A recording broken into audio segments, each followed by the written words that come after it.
So today, let's try something. We're going to step into the shoes of a student with dyslexia. We're going way beyond the textbook definition to really get what a typical day in class feels like. The hidden struggles, the surprising strengths, and just the constant unseen effort it takes to keep up. Panic time. Just two words, right? But for so many dyslexic students, this is the internal alarm that goes off during what seems like the most normal, everyday classroom activity. So, what's behind that feeling? What is it that turns a teacher's simple request into a moment of pure dread? The answer? Well, it gets to the very heart of what it's like to be a dyslexic student in school.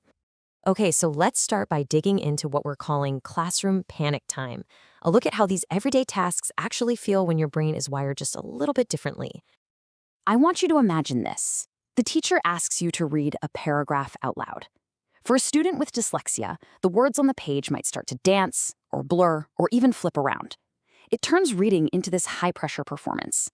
And then there's the chaos of taking notes, where spelling feels totally random, and you're always a sentence behind. But you know what's underneath all of that? This constant, heavy emotional weight. The fear of being embarrassed. And that makes every single task a million times harder.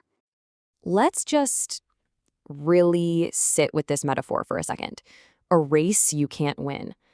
Wow, I mean, that perfectly captures that feeling of overwhelming pressure, right? You're trying to listen, process some really complex information, and then translate all of that into written words, all while the teacher just keeps moving forward. It's this exhausting, constant state of playing catch-up.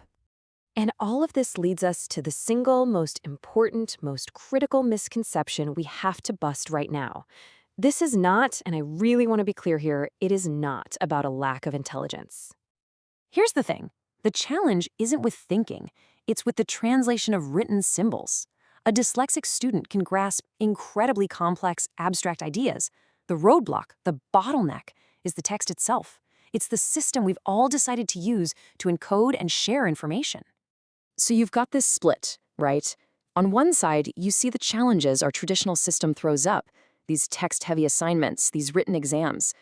But on the other side, that's where you see the real capability, a mind that just comes alive with visual or verbal information and is often exceptionally, brilliantly creative. The potential is absolutely there. It's the access that's the issue. Okay, now for my absolute favorite part of this explainer.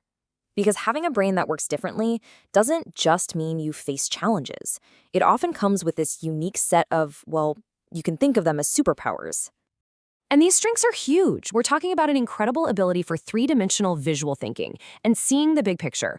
That's because the dyslexic brain is often wired for a more holistic way of processing things. It makes connections that other people just miss. And that fuels amazing problem-solving skills, off-the-charts creativity, and really deep empathy. It's also why they're often fantastic storytellers. They think in scenes and concepts, not just in linear text. And look, this isn't just some feel-good theory. It's real. So many of the world's most innovative creators, inventors, and entrepreneurs are dyslexic.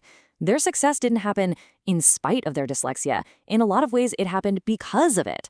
Their brains were simply built to see the world from a totally different and often more creative angle. So if we know the challenge isn't intelligence, and we know this potential for genius is just sitting there, the question becomes, how do we unlock it?